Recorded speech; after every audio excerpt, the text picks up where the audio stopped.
তিন দিন পর্যন্ত ফাতেমার ঘরের ভেতরে খাবার নাই। একদিন আমার নবী আয়েশা ফাতেমার ঘরের দরজার সামনে দাঁড়ায় সালাম দিছে, মা তুমি কি ঘরে আছো? একবার দুইবার তিনবার সালাম দিল, ফাতেমা জবাব দিল না। নবী ভাবতেছে ফাতেমা বোধহয় জরুরি কোনো কাজে বের হয়ে গেল নাকি, অথবা ঘরের ভেতর নামাজে দাঁড়ায় গেল নাকি। আমার নবী ভাবনা মনে করিয়া ফাতেমা বোধহয় নামাজে দাঁড়াইছে বা জরুরি কাজে ব্যস্ত হয়ে আছে।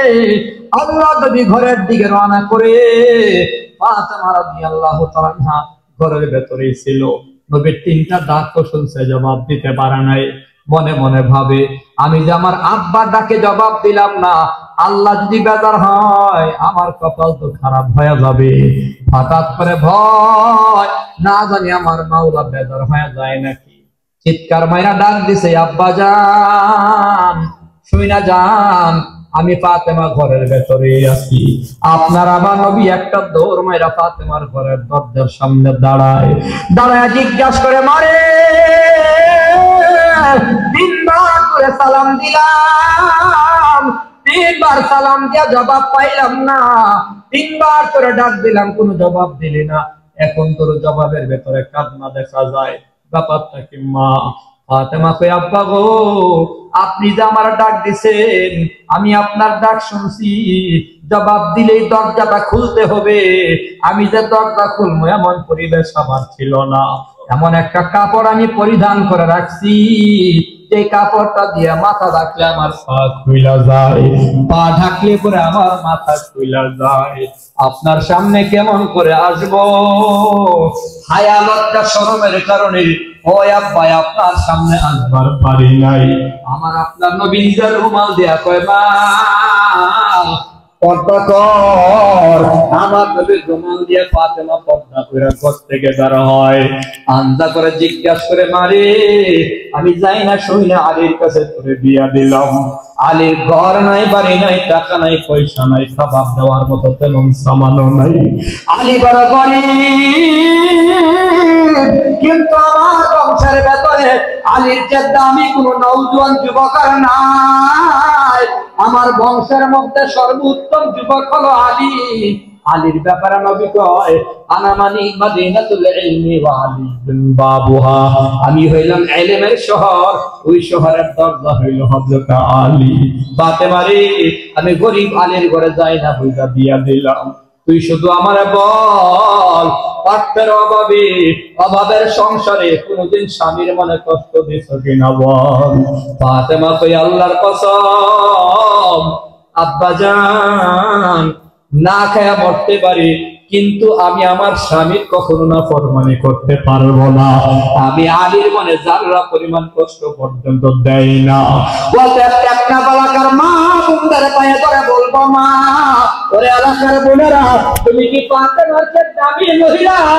না না, ফাতেমার চেয়ে দামি মহিলা তুমি না। ফাতেমার সন্তানের চেয়ে তোমার সন্তানের দাম কিন্তু বেশি না। ফাতেমার স্বামীর চেয়ে তোমার স্বামী কিন্তু বেশি না। ফাতেমার বাবার চেয়ে তোমার বাবা কিন্তু বেশি দামি না। সেই ফাতেমা স্বামীর মনে কষ্ট দেয় নাই।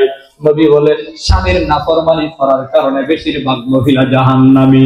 2 নম্বর অপরাধ হলো তুকসিরুল লানা, বেশি বেশি অভিশাপ দেয়, বদদুয়া করে। কথা ঝগড়া লাগার আগেই মানুষের নামে বদদুয়া করে। মহিলাদের এমন বদ অভ্যাস আছে না নাই? ঝগড়া মাত্র শুরু, ঝগড়া মাত্র কি শুরু, বুঝেননি? আরে মহিলা মহিলা ঝগড়া হয় না, এইটাও সবাই করে না। প্রতিবেশী মহিলাদের ভেতরে ঝগড়া আছে না নাই? ঝগড়া মাত্র শুরু, দেখবেন মহিলাদের বদ অভ্যাস আল্লাহ হেতির উপরে খারাপ হলো। এমন বদদুয়া করার বদস্বভাব মহিলাদের আছে না নাই? আল্লাহের কইটা ফসায় লাও, গজব দাও, আল্লাহর কাছ থেকে গজব তালাশ করে গজবের বদদুয়া করে। নবী বলে তুকসিরুল লানা, বেশি বেশি অভিসম্পাত করে।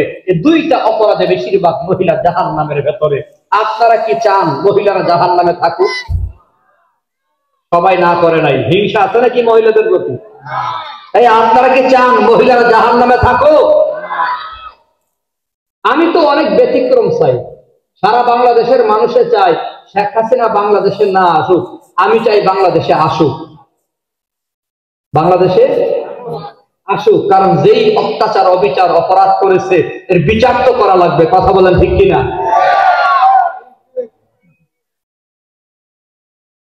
তো চাই যে মহিলারা জাহান্নামে না থাকুক।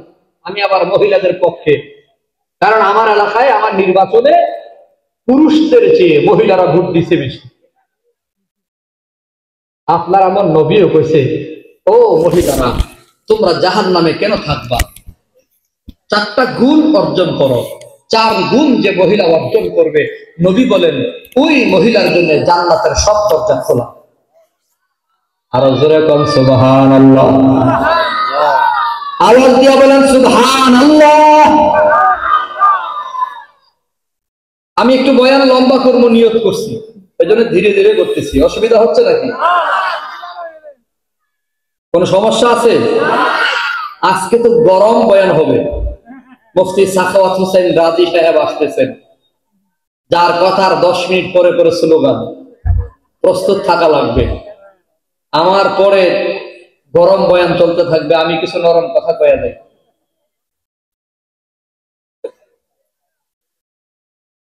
আপনার আমার নবী বলে মহিলারা 4টি গুণ অর্জন করবে, তো মহিলাদের জন্য জান্নাতের সব দরজা খোলা। জোরে কোন সুবহানাল্লাহ। সবাই একসাথে বলেন সুবহানাল্লাহ।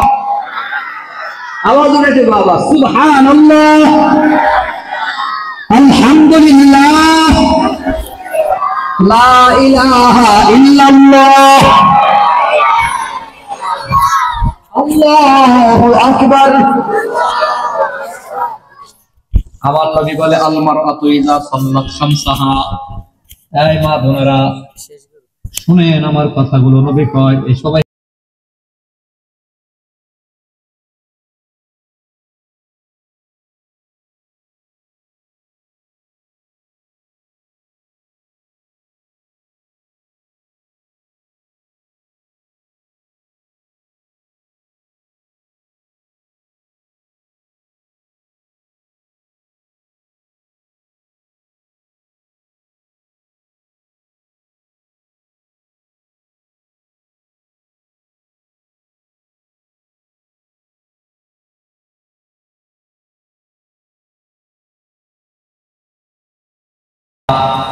وصامت شهرها وأحسنت فرجها وأطاعت بعلها فلتدخل من أي أبواب الجنة ما شاءت। আপনার আমার নবী বলে পর্দার আড়ালের মা বোনেরা, টেকনা ফালাকার মা বোনেরা, আল আমিন ফাউন্ডেশনে বয়ান শুনতেছেন যে মা বোনেরা, মা বোনদের বলবো, মা বোনেরা আপনার আমার নবী বলে 4টা গুণ অর্জন করবে। 1 নম্বরে নামাজ, যথা সময়ে যথা নিয়মে নামাজ আদায় করবে। 2 নম্বরে মাহে রমজানের রোজাগুলো রাখবে। 3 নম্বরে পর্দা করে চলবে। 4 নম্বরে স্বামীর আনুগত্য করবে, স্বামীর খেদমত করবে। 4টা গুণ যে মহিলার ভেতরে থাকবে, 4 গুণ। জোরে বলেন কয় গুণ? সবাই বলেন কয় গুণ? 1 নম্বরে নামাজ। 1 নম্বরে কি? আমি তো পরীক্ষা নেব কিছুক্ষণ পরে, দেখি কে পারে। পারলে পুরস্কার আছে। 4 গুণ যে মহিলার থাকবে, জান্নাতের সব দরজা খোলা। জোরে বলেন কয় গুণ? 1 নম্বরে নামাজ, 2 নম্বর রোজা, 3 নম্বর পর্দা, 4 নম্বর হলো স্বামীর আনুগত্য। কয়টা? যেরকম কয়টা? 1 নম্বর কি? 2 নম্বর কি? 3 নম্বর পর্দা, 3 নম্বর, 4 নম্বর স্বামীর আনুগত্য। স্বামীর কার আনুগত্য? স্বামীর আনুগত্য মানে স্বামীর খেদমত, স্বামীর সেবা। 4 গুণে সারা বাংলাদেশ আমি অবজারভেশন করে দেখলাম, 4 গুণের প্রথম 2টা গুণ মহিলাদের ভেতরে বেশি পাওয়া যায়। নামাজি পুরুষের চেয়ে মহিলা বেশি, রোজাদার পুরুষের চেয়ে মহিলা বেশি। কারণ এমন অনেক পরিবার দেখছি, শুকনা হ্যাংলা একেবারে কাইনা আঙ্গুলের মতো চিকন মহিলা, একটা রোজাও ভাঙে না। আর জামাই বেচারা মহিষের মতো মোটা, এর জবাই করলে হোয়াইকে ইউনিয়নের ঘরে ঘরে 2 টুকরা করে দেওয়া যাইব। পুরা রমজান গেছে গা, একটা রোজাও রাখছে না। রোজার বেলায় মহিলার অ্যাডভান্স, তাহলে প্রথম দুই আমলে মহিলারা অ্যাডভান্স, লেডিস ফার্স্ট, কিন্তু পরের দুই আমলে লেডিস লস, মহিলারা পেছনে। 1 নাম্বার হলো পর্দা, 2 নাম্বার হলো স্বামীর খেদমত। পর্দার কথা বললে একটা বুরকা কিনে আনে, বুরকাটা আবার টাইট ফিটিংস এর বুরকা, বাহারি কালারের ডিজাইন করা, বিভিন্ন রকমের সুতা, বিভিন্ন রকমের বোতাম দিয়া এমন এক টাইট ফিটিংস এর বুরকা গায়ে লাগাইছে, নাক মুখ ঢাকছে, চুপটা খুইলা রাখছে, ভ্যানিটি ব্যাগ কান্দে লইয়া রাস্তায় টক টক করে উষা মরা জুতা বইরা হাতে, আর পেছন থেকে ছেলেরা দেখা মাতা, তেরি মেরি প্রেম কাহানি হে মুশকিল। টাইট ফিটিংস এর বুরকা আসেনি? হ্যাঁ, মানে বডিটা বোঝা যায় আর কি, দেহের অবয়ব পরিষ্কার, এমন ফিটিংস করে একটা বুরকা পরছে, যেই বুরকা পরলে এমন বোঝা যায় 40 বছরের বুন্নি মহিলারে দেখলে মনে হয় 18 বছরের যুবতী। আছে না নাই? যেই বুরকা পরলে বয়স কমে যায়, যে বুরকা পরলে পুরুষের আকর্ষণ বাড়ে, যে বুরকা পরলে পুরুষ আমার দিকে তাকায়, যে বুরকা পরলে পুরুষের গানে টান দেয়, আমার দিকে লালায়িত হয়, এমন বুরকা পরার চেয়ে ল্যাংটা থাকা অনেক ভালো। কারণ ল্যাংটা মহিলার দিকে কেউ তাকায় না, পাগল মনে করে। পুরুষের প্রতি, নারীর প্রতি পুরুষের আকর্ষণ এটা আল্লাহর দেওয়া। অতএব বুরকা কোনটা হবে? আল্লাহর কোরআনে বলছে আপাদ মস্তক ঢাকা থাকবে। কেমনে বুঝাবো? যেই বুরকা পরলে কোনটা মা কোনটা মেয়ে, যে বুরকা পরলে কে শিক্ষিকা কে ছাত্রী বোঝা যায় না, পার্থক্য করা যায় না। এটাই হলো খাস পর্দা, এটাই হলো খাস পর্দা। এই পর্দা পাওয়া যায় বাংলাদেশের কওমিয়া মহিলা মাদ্রাসার ভেতরে। মহিলা মাদ্রাসা আসেনি এলাকায়? হাত মোজা পা মোজা লাগায় আপাত মস্তক ঢাকা, মা আর মেয়ের মধ্যে বোঝা যায় না কোনটা মা কোনটা মেয়ে, বয়সের পার্থক্য করা যায় না। এটাই হলো খাস পর্দা। জোরে কোন সুবহানাল্লাহ। পর্দা সংক্রান্ত আলোচনা আর করব না। 4 নম্বর হলো স্বামীর খেদমত। জোরে বলেন কার খেদমত? আপনাদের এলাকায় আছে কিনা জানি না, কিন্তু আমাদের এলাকায় ব্রাহ্মণবাড়িয়া কুমিল্লার দিকে এমন বহু মহিলা আছে স্বামীর খেদমত করে না। পীর সাবরে পাইলে গোসল করে দেয়, তেলও মাইজা দেয়, পীরের খেদমত করে এমন মহিলা আছে না নাই? আল্লাহ আমাদের মা বোনদের পর্দানিশী হয়ে চলার তৌফিক দেন, সবাই বলে আমিন। স্বামীর খেদমত করার তৌফিক দেন, সবাই বলে আমিন। যেদিকে বলতেছিলাম আল্লাহর নবী বলে আমি জাহান্নামের ভেতর মহিলা দেখলাম। ওই যে বলছিলাম জান্নাতীদের খবর হলো দুর্বল থেকে আরো দুর্বল। ওই হাদিসের ভেতরে আল্লাহর নবী আরেকটা কথা বলছে, আলা উখবিরুকুম বিআহলিন নার। দুনিয়া বলারা শুনো, আমি নবী জাহান্নামের খবর দেব নাকি? জাহান্নামীরা কেমন আমি নবী বলবো নাকি? আল্লাহ নবী বলে জাহান্নামীদের খবর আমি নবী কি তোমাদের সামনে বলবো? সাহাবায়ে কেরাম বলে বালা কেন নয়? রাসূল বলে জাহান্নামীদের 3টা স্বভাব। জাহান্নামী যারা তাদের 3টা স্বভাব। 1 নম্বর উতুল্লিন, 2 নম্বর জাওয়াজ, 3 নম্বর মুস্তাকিবির। আল্লাহ নবী বলে কুল্লু উতুল্লিন জাওয়াজিন মুস্তাকিবিরিন। জাহান্নামীদের 3টা স্বভাব। জোরে বলেন কয় স্বভাব? সবাই কম না। যদি 3টা স্বভাবের কোনো একটা থাকে তওবা করেন, আল্লাহর কাছ থেকে পানা চান, আল্লাহ জাহান্নামীদের স্বভাব থেকে আমাদের মুক্ত রাখো। সবাই বলে আমিন। 1 নাম্বার নবী বলে জাহান্নামীরা কর্কশ ভাষী হয়, কর্কশ ভাষী, কর্কশ। উতুল্লিন ঘেউ ঘেউ করে কথা কয়, কুত্তাদের নে চিল্লায়, জাহান্নামীরা ভাবে চিল্লায় কথা কয়। সমাজে আছে না নাই? 19 থেকে 20 কইলেই, পান থেকে চুন ঘষলেই বাজারটা গরম করে লাই। আরে ঘটনা কি মুরব্বী, হে তো চিল্লা পাল্লা করতেছে কেন? মুরব্বী মানে না, আলেম ওলামা মানে না, হুজুর মানে না, হ্যাঁ দাড়িওয়ালা মানে না, টুপিওয়ালা মানে না, গণহারে শুধুমাত্র গালাগালি করে আলেম ওলামাদের বদনাম করে সারাদিন দাঁড়ায় দাঁড়ায় মাইক ফাটায় লাই আলেমদের বিরুদ্ধে। ঘটনা কি? মুরব্বীকে হুজুর কথা কয়েন না, হেতে হইল বেতমিজের ঘরের বেতমিজ। অতুল্লিন কর্কশ ভাষী। গরম গরম কথা কয়, আছে না নাই? জাহান্নামীদের আরেকটা স্বভাব হলো জাওয়াজ, দিলের ভেতরে কোনো মায়া নাই, দিলের ভেতরে কি নাই?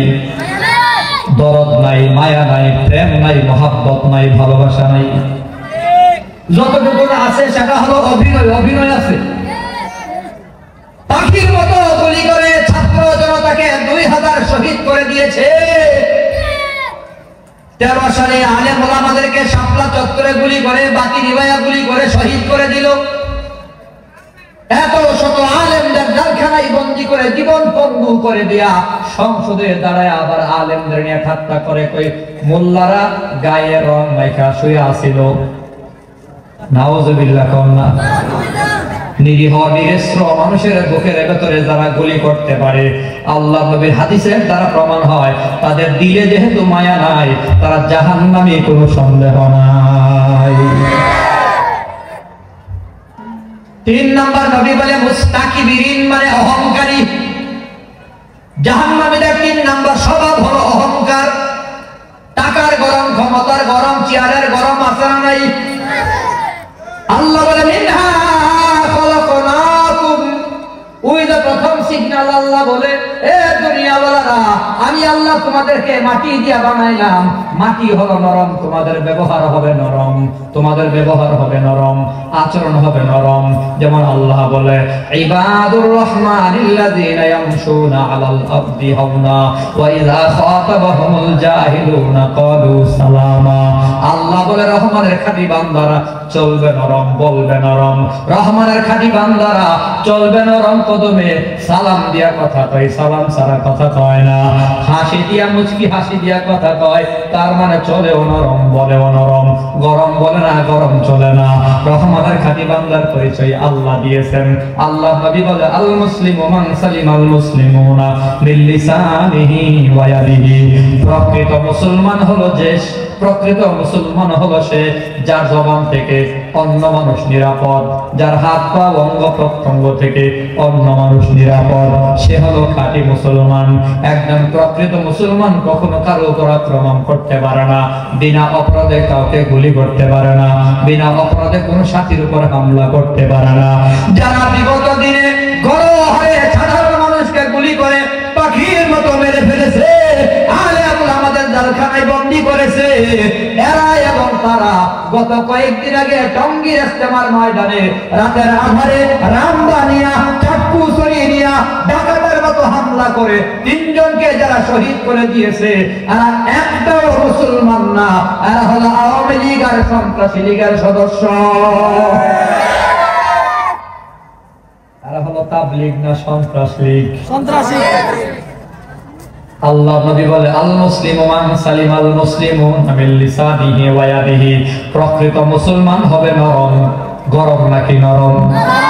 জোরে কর না। মুসলমান কি নরম, গরম না নরম? হ্যাঁ, গরম হওয়ার বিধান আছে। আশিদ্দাউ আলাল কুফফার, মুসলমান গরম হবে তখন কাফের বেঈমান ইসলামের বিরুদ্ধে কথা বলবে যখন।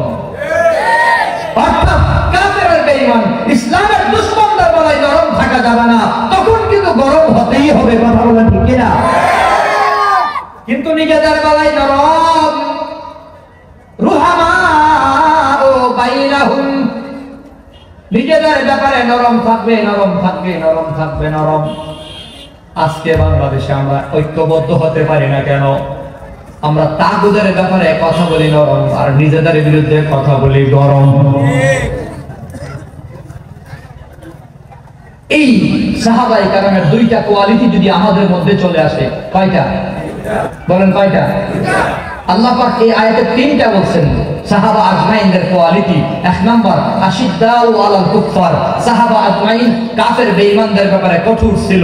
2 নাম্বার রুহামাউ বাইনাহুম,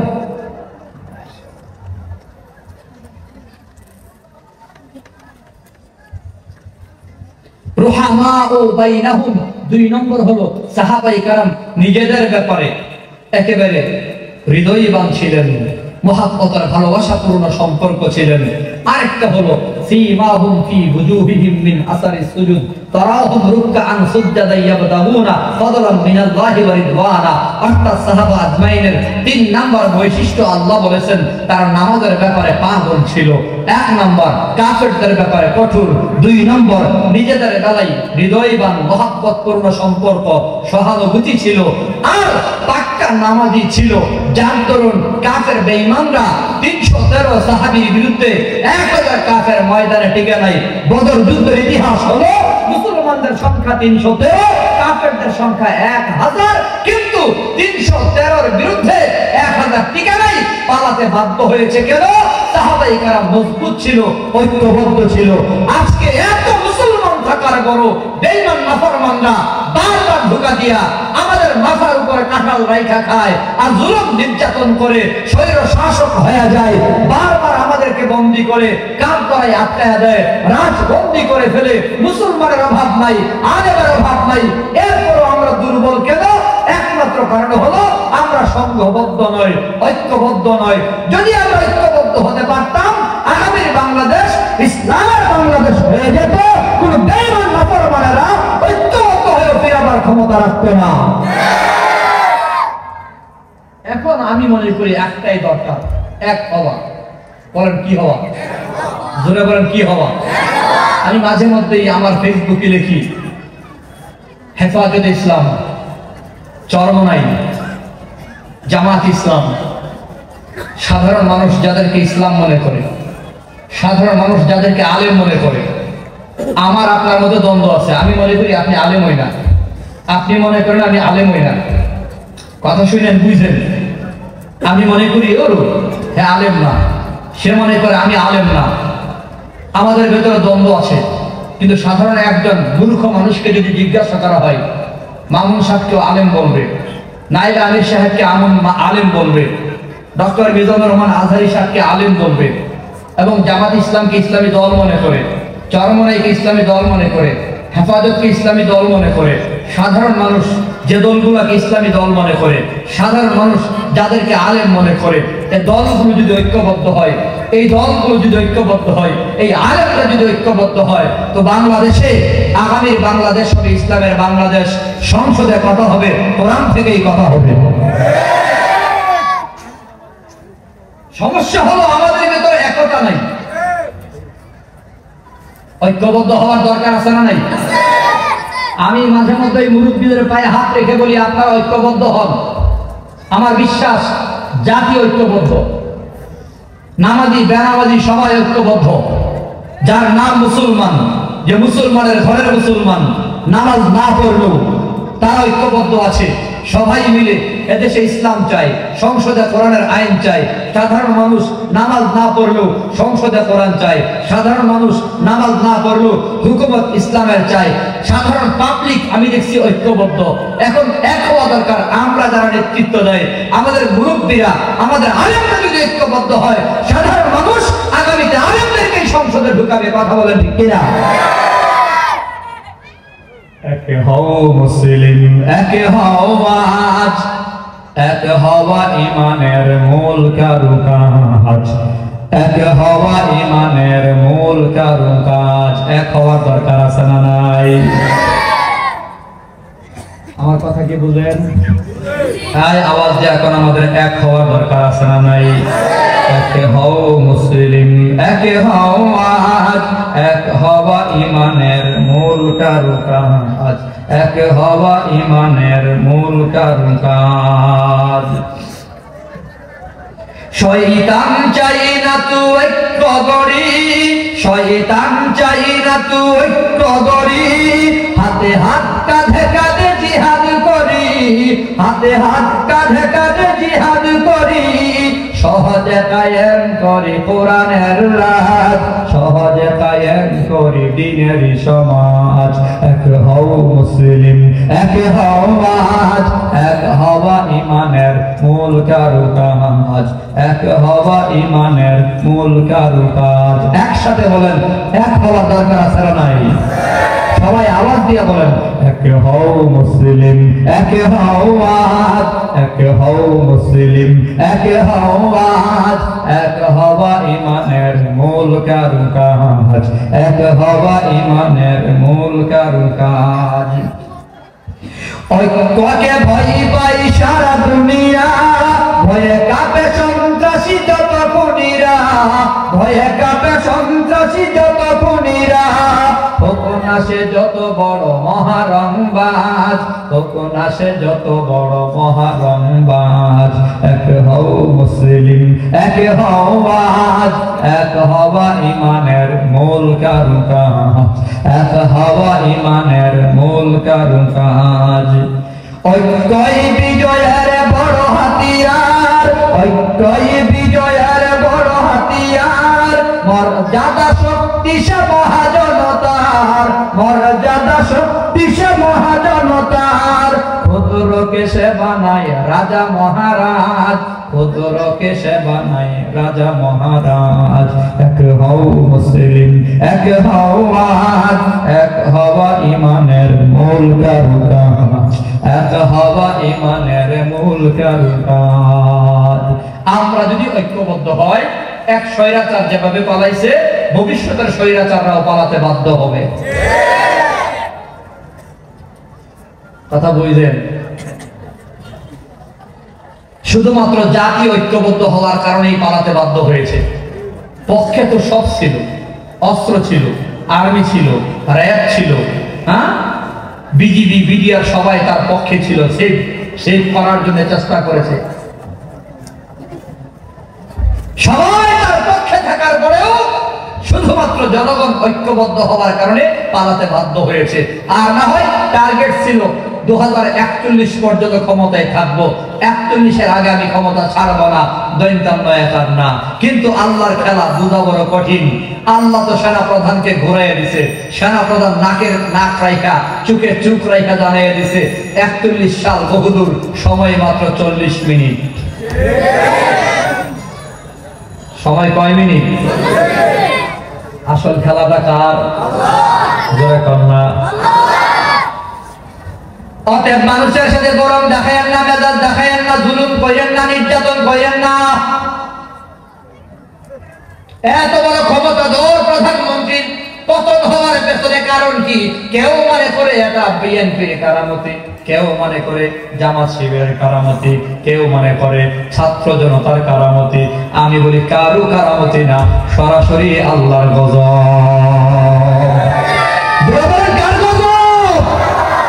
শুধু একটা অঙ্ক নেন, 1000 বছর আগে আল্লাহ জানাইয়া রাখছে, মান আদালি ওয়ালিয়ান ফাকাদ আযানতুহু বিল হারব।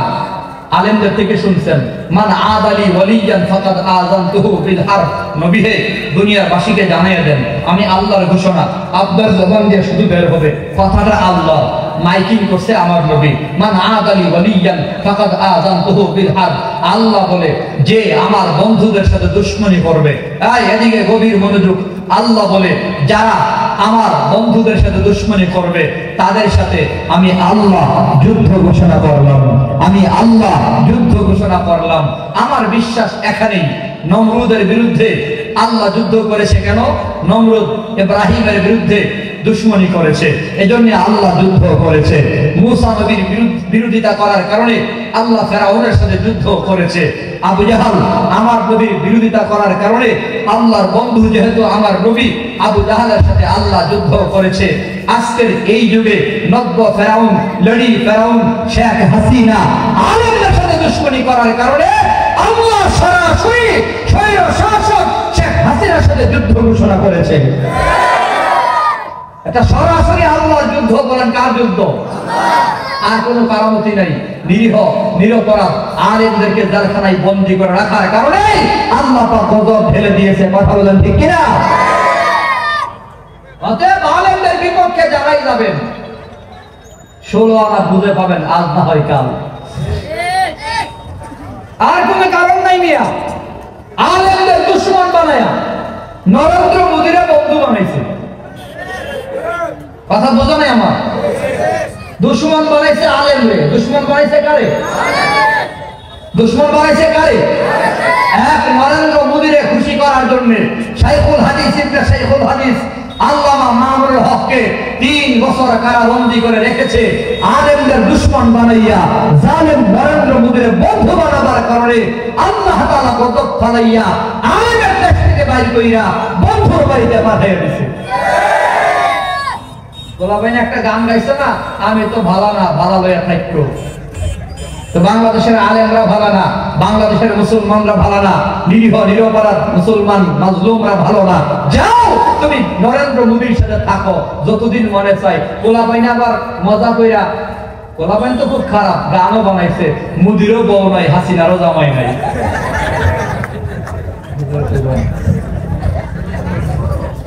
অতএব জবাব দেন, আপনার আমার চলাফেরা গরম হবে না নরম? কথাবার্তা গরম না নরম? আচার আচরণ গরম না নরম? শুধুমাত্র এই সবকটা রাখেন, নিজেদের বেলায় নরম কথা বলবো, স্ববিরোধী কথা বলবো না, আমি কোন মুসলমানের বিরুদ্ধে কথা বলবো না, আমি কোন আলেমের বিরুদ্ধে কথা বলবো না, আমি কোন ইসলামী দলের বিরুদ্ধে কথা বলবো না। যদি পারি গঠনমূলক একটা সমালোচনা এভাবে করব, তার ভুল যেন সংশোধন হয়। চরমনে কিছু ভুল আমার চোখে পড়েছে, আমি গঠনমূলক সমালোচনা করে বলবো, হুজুর এ ভুলটা যেন না থাকে। ইসলামী ঐক্যজোটে ভুল ধরা পড়েছে, গঠনমূলক সমালোচনা হবে। খেলাফত আন্দোলনে, খেলাফত মজলিসে ভুল ধরা পড়েছে, গঠনমূলক সমালোচনা হবে। সেটা জামাত ইসলামের ভালোই হতে পারে। জামাত ইসলামী ভাইদের যদি কোন ভুল ধরা পড়ে, গঠনমূলক সমালোচনা হবে। আমরা আপোষে আলোচনা, পর্যালোচনা, গঠনমূলক সমালোচনা করে নিজের দূরত্ব কমিয়ে যদি ঐক্যবদ্ধ হতে পারি, এই বাংলাদেশে ইসলামী হুকুমত ফিরাবার ক্ষমতা কোনো বেঈমানের হবে না, হবে না, হবে না। আল্লাহ বাংলাদেশে ইসলামী হুকুমত প্রতিষ্ঠিত করে দেন, সকলে বলে আমিন। আরো জোরে বলে আমিন। আমাদের কোনো ভয়, কথা বলেন, আমাদের কোনো ভয়? মুমিনের সাথে আছে কে? আল্লাহু ওয়ালিয়ুল্লাযিনা আমানু, আল্লাহু ওয়ালিয়ুল্লাযিনা আমানু। আল্লাহ হলেন